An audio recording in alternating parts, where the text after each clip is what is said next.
Hello everybody out there. It is Monday, July 18th, and we are recapping Sunday service at the Gate of Life, July 17th. I'm James.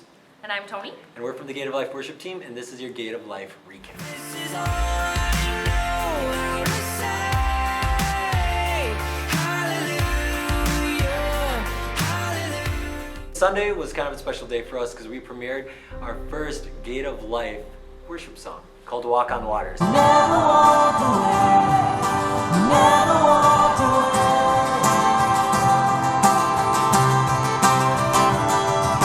So if you tuned in with us on Facebook, we had it played live, and you can still check it out now. It's on YouTube too. It is. From the sanctuary. Yes. It's on YouTube? Yes. It's on YouTube. Check it out. Alright, there we go. Hey! So this week, we again were in the book of Job and talking about how Job was visited by God. We continue on with what God is bringing to realization for Job is that he's really truly not in control, and God has done so much. He brought the thunderstorms, and he told the rain where it could go when it's running off on the earth. I think especially near the end when he talks about the Leviathan, I mean, you think about some of the biggest nightmares that you can think of, and we don't even know if the Leviathan even existed. We kind of discuss on what it even could be, and God's saying, can you even wrangle this creature? Can you do this? And like Tony said, you can't, because God created that stuff. He's the only one that can do it. And I really like just kind of the humanity that's expressed in this verse, because Job goes ahead and he repents and he admits to his sin, the fact that he was wrong for kind of calling God out for the suffering that's happening, when he should have just stayed and relaxed and existed and let God take care of everything. Pastor Jason also talked about how Job threw himself down on the ground again and repented his sins and said, okay, God, I give it up to you. It's not in my control, it's in your control. And I think in today's day and age, technology, we all want it right now. We want control of everything in our lives. And God just keeps reminding us, hey, he has a plan. Right. It's not our plan. Hashtag he has a plan. You know? I just did the hashtag symbol.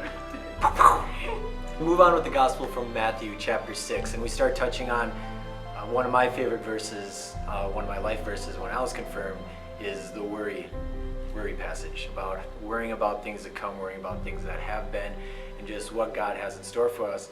And God reminds us exactly what we mean to him. So he describes how the flowers of the field are clothed with beautiful colors, and they look wonderful out there, and the birds of the sky, they don't hunt, they don't cook, they don't grow their own food, but God still provides them food, and how we are valued so much higher to God than his other creations. So if he does this for those, then we have nothing to worry about when it comes to food, when it comes to clothes, when it comes to things we are worried about.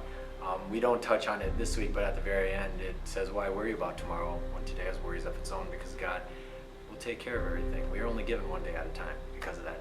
And I like how that ties into kind of where Job is in his story, where he realizes that God has him. And I mean, God puts it a little more bluntly to Job, than in Matthew, but still basically the same message, that God's in control. It's hard to give up control. It's hard to not worry about things in life. Right. Spiritual pollution, kind of like light pollution with the night sky, right? It's there, and the stars are shining down on us all the time, but we have all this light pollution that can block it out and maybe fog our vision. And in the same way with the way the world works and kind of the media and all the bad things that kind of surround us, we can have spiritual pollution.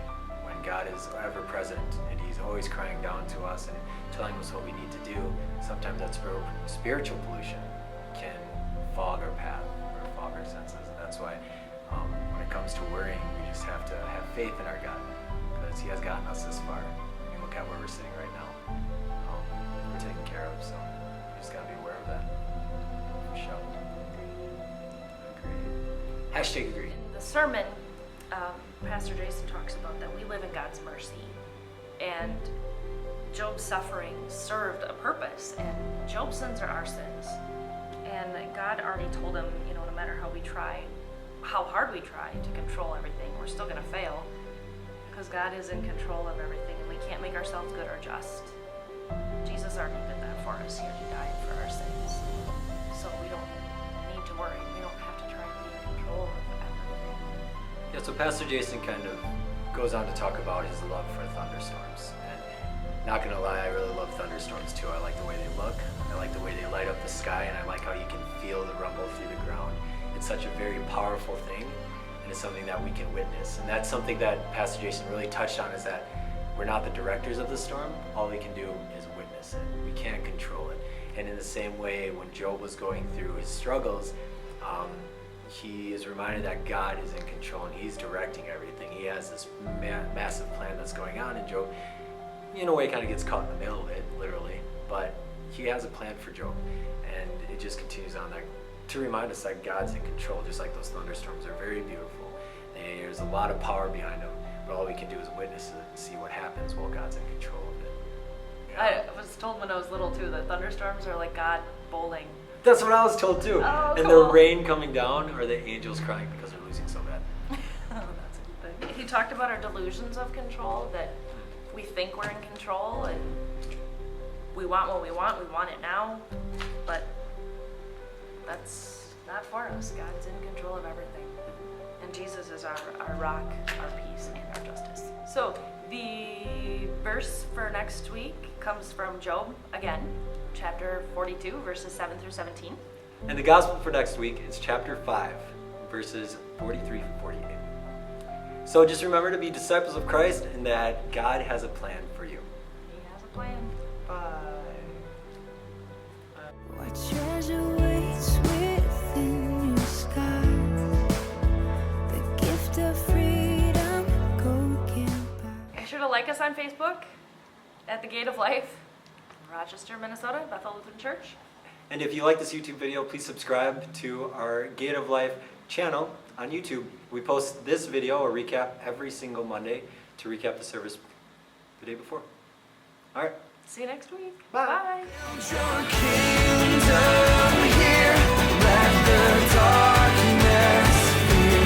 Show your mighty hand, heal our streets. So the scene in Fantasia at the very end, one of Beethoven's big symphonies, they do that with Zeus in the sky, and there's chucking thunderbolts. lightning bolts, yeah. And I thought of that too, but at that time I thought that was God. I thought Zeus was God.